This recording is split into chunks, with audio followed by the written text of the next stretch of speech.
Today, we are exposing the director of a UK-based care company who has scammed more than £1 million from immigrants in the UK. This man, we featured him a few weeks ago on our program. He has ruined a lot of lives. A lot of people have borrowed money in the quest for a better life only to be exploited. I'm going to play you a video of this man and I will explain to you. Have one of the victims of this man in the studio with us today. So listen to the video and I will explain what is going on once we finish. Okay, at the stage that got you to now. Okay. So at the stage it has gotten to now. Yeah, we can go back to the hotel if it is possible. Mr. Jared, I pleaded with you to say that we are traveling far away to Somerset. And you kept us in that place since morning till now. All I just have to say is whatever happened after now, don't blame me for it. Okay, Mr. Gerald. Mr. Gerald.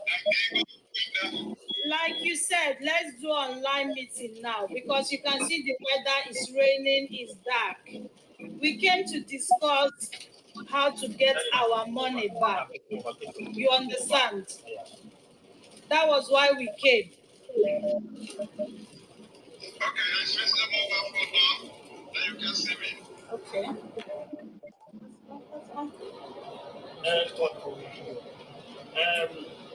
Mr. Gerald. Mr. Gerald, can you hear me very loud? I can hear you, I feel that with all I have really heard, and the last meeting we held, you made lots of promises about making refunds of my money, and you promised that unfailingly you're going to make sure that no pastor, you're going to send back my money. And it's over 3 months since that time. I made out time, even with the advice I got from my legal counsel, made out time to come all the way from Somerset down to come down to Sheffield to see you and have a gentleman discussion with you to understand that, look, we understand that. So we are going to come back to that voice note shortly. Imelda, can you please explain how you got to meet this gentleman, Gerald, and what happened? Thank you so much, Francis. I got to meet this gentleman through a pastor that pastored the church my brother attends. That he's been helping people get COS through Gerald, who has a care company. That was how I now got involved and introduced two of my siblings, two of my family relatives to go through this process, just to come in and also better their life, because I know a lot of people has come in through COS. And that was how I got involved. And at what stage did you hand in money to Gerald, and what was the reason you gave him the money? This was in May, when after discussing the process of getting through the COS, and in May, and between May and April, I handed him over the money. In May, he was giving 4,500. Then in April, the remaining £9,000 were then given to him after discussing the process. And this money, they're not just picked at a platter of gold. Some people have actually sold their valuable assets. One of my sisters sold the only piece of land she, had in Nigeria just to come and better the life of her and her family. And then it's heartbreaking. And Gerald could do this to them. So your sister sold her only piece of land in Nigeria just for the money to end up in Gerald's pocket. Yes. Okay. How much did you hand in to Gerald? £13,500. When did you give him the money? This was in April. He had the final money in April. Okay. So you've Through bank transfer. So there is definitely record of money going to Gerald. okay. So It you wasn't heard it cash. right. So this is one victim. I'm going to play another voice note of another victim who Gerald conned more than £12,000. Gerald has conned immigrants more than £1 million. He's exploiting the desperation of our people. On this channel, we do not condone anyone that is taking advantage of the desperation of immigrants who just want a better life. I am using this platform to advocate for these people free of charge. I am not expecting anything in return. And you can support us if you believe that what this man is doing is wrong. You can show appreciation by giving this video a like, share this video with anyone, and so that they can learn not to become the next victim of this man, because this man is still out there in Sheffield. I'm sure there is somebody who is planning to hand in money to this man now, who this video could save. So you gave Gerald a total of 13,500 in May last year. Yes, between May and April. When was the last time you spoke with Gerald? Earlier this month, I think first week in October, when we went to Sheffield. And since then, he's refused to pick my call. Okay, so what I'm going to do is I'm going to play the video. I'm going to play the voice note again for people to hear what transpired when the last time you guys saw Gerald. This is Gerald's voice. If I had known that Andy was coming from Somerset to Sheffield, believe me, I was, even I have an appointment in Eastside, on the hill, I was going to make time to come. But if I was not going to Eastside, and the people there that I have appointment with were also going to say the same things. Because I told them I'm on my way, I'm coming, we have an appointment, we're gonna sit, we're gonna talk. Continue on M1. Then later on I thought, I like, go back. Later on I decide, you know what? Mr. Henry, Go to the sorry, appointment. sorry, please, Mr. Gerald, how do you want to pay this money, and how soon can we get our monies back? Okay, that is something we have to agree. That is, let us forget everything about around that you came today, and that it was not successful that we made this order. In fact, I'm now in Sheffield. We still can make this order if you want, and then we can talk about it, but that is depend on you if you want to meet me now, because as we are talking now, I'm in Sheffield. We have been in Sheffield since morning. We've been in Sheffield since morning, Yeah. and you know the system in the UK. It's not about us meeting and talking. If you want me to send an account number for you to make transfer of our monies, you have to do it, because as we are going, by tomorrow, we are going to have a meeting with our legal counsel and our advisors. So definitely, we might want to find other means of getting our monies back, because we have been taken for a ride for too long. You know, we have been taken for a ride for too long. There are evidence and documents that prove that these monies were paid to you. So please, just tell us how you are going to really have our monies paid, or we go about it the other way, please. At the moment, I'm putting an agreement, a formal agreement with people, and in the agreement, I put my name. In the agreement, I put your name.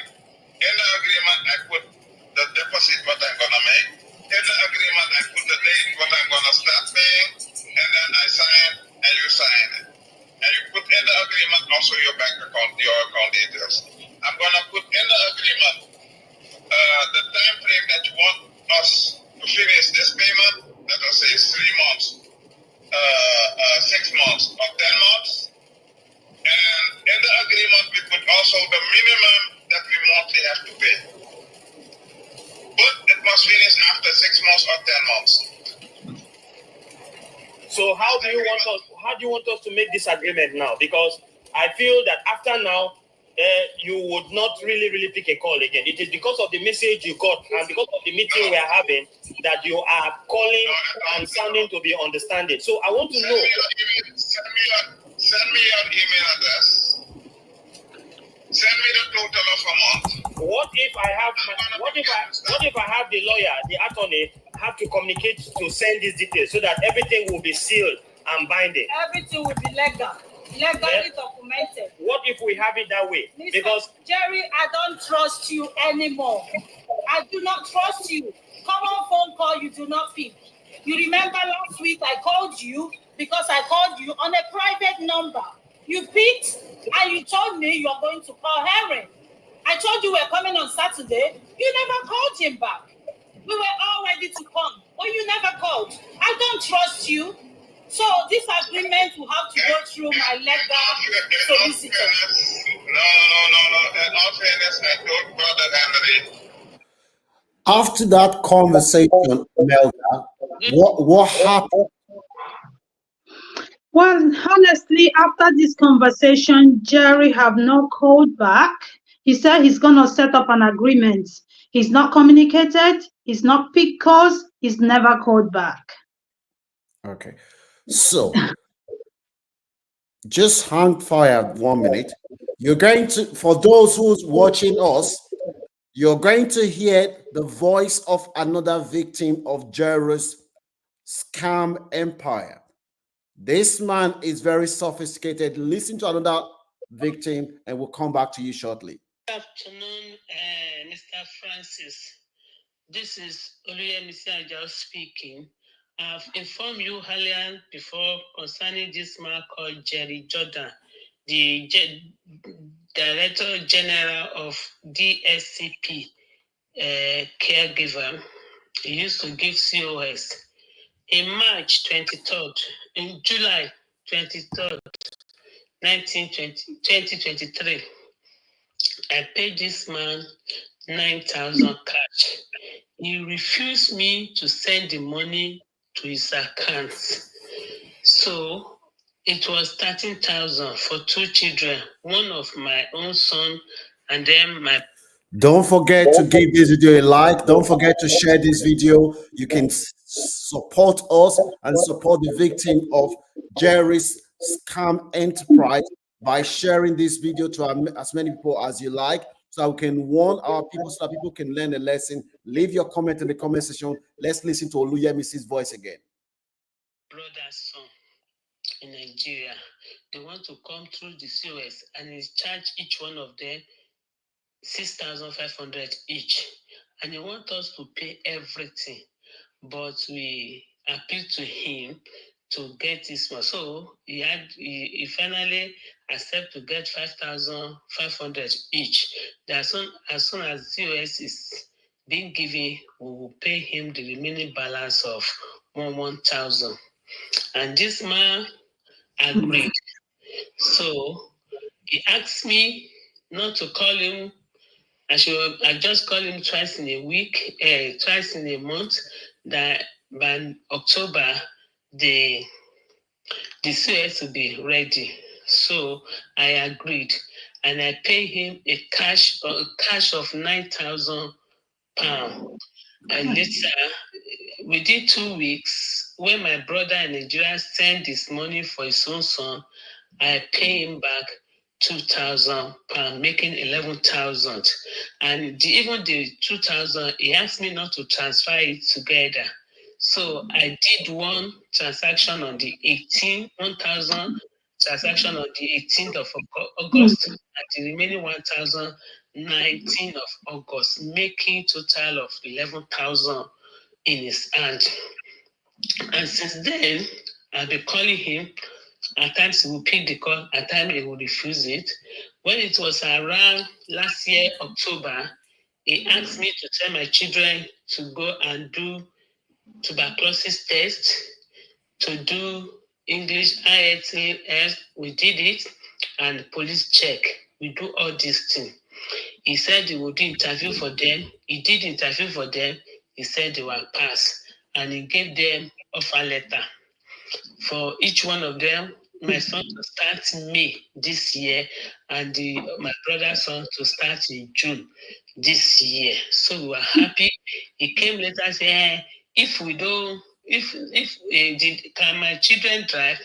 I said, no, it's my brother's son that can drive. My son did not know. He said, I will not give him COS if he can. So I quickly sent my son to driving school in Nigeria.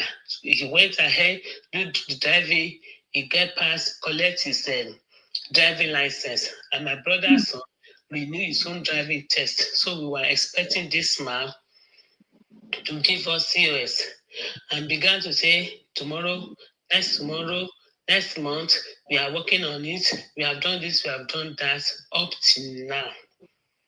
Later, sometimes in February, I discover on the internet that his COS certificate is being retired, expire or removed. So I got an information through the person that introduced me to him, saying that he's under investigation. So I wait patiently for him.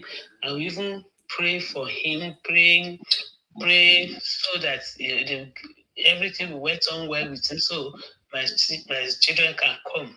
But it was early this October we discovered that the certificate of sponsorship has been revoked. Up till now, this man did not tell me that his certificate of sponsorship has been revoked. So why am I doing what I'm doing? I am using my platform to give a voice to those people who cannot fight for themselves, because you and I have a responsibility to make sure we stop the exploitation, because every immigrant can relate to these people. We all have people back home who put pressure on us. They want us to help them. There's nothing wrong in what these people have done. They've just tried to help their people, but they have just been exploited by a con man. His face is the face on this thumbnail. His name is Jerry Jordan. We have his details. I know where he lives in Sheffield. Jerry, I am speaking directly to you now because I know you will see this video. This is part one of our war against people like you who wants to exploit our people. You have time now to go into contract with these people. The agreement that you signed with Oluyemisi is not worth the piece of paper that is written on. So we need a concrete binding, because the part 2 of this video is coming out and part 3 will come up. We're going to expose you, as I said to you the last time. Even if you go to the Netherlands, your home country, we will chase you, and we will make sure that we will contact the commissioning team in Sheffield Council. Make sure that you are not fit to be awarded a contract. We will go. We don't want to go to that step yet. We hope that you watch this video and reach out to Imelda and Oluyemisi. Anyone that is watching this video now that wants to show appreciation to this victim, you can give this video a like, share this video with anyone that you know. We are not expecting any money from these people. We are doing it free of charge. You can all play your part. So Imelda, I want you to speak directly to Jerry Jordan because he will see this video. Just make it very brief. Mr. Jerry, I'm telling you now to please refund my money back to me. Refund it back. You said by October. This is end of October. I've not heard from you. I need you to refund that money. The people you took money from, refund their money back. Please, please. You are far better off than them. So don't be devilish. Refund their money back. And then I'll drop this case. Because I won't. I will go to any length to make sure you pay this money. And you will pay it. Thank you. So, Gerald, do you have... I'm going to give you a couple of days for you to reach out to Imelda. If Imelda comes back to me and said, Jerry has attempted to start paying the money. Then the next video that is going to drop, I will hang on. But if not, the next video that is going to drop is not going to be only you, it's going to be the people that are close to you, because I have pictures of people that are close to you and they are going to be on the thumbnail. For those who do not know Gerald Jordan, he is the gentleman who's wearing glasses on that thumbnail, on the top pictures you're seeing on the thumbnail. If you have anything to do with this man, just be watching. If anyone is watching from CQC or the Sheffield County Adult or Children Social Services team, this man is a person of questionable character. And Gerald, you need to follow the path of honor before you use your hand to destroy yourself. So watch the next video of another Nigerian who has a history of scamming people as well. He has scammed people more than thousands of pounds. He's doing the same scam that Gerald is doing. Watch this video so that you can learn, and don't forget to give this video a like and share with anyone that you know will benefit.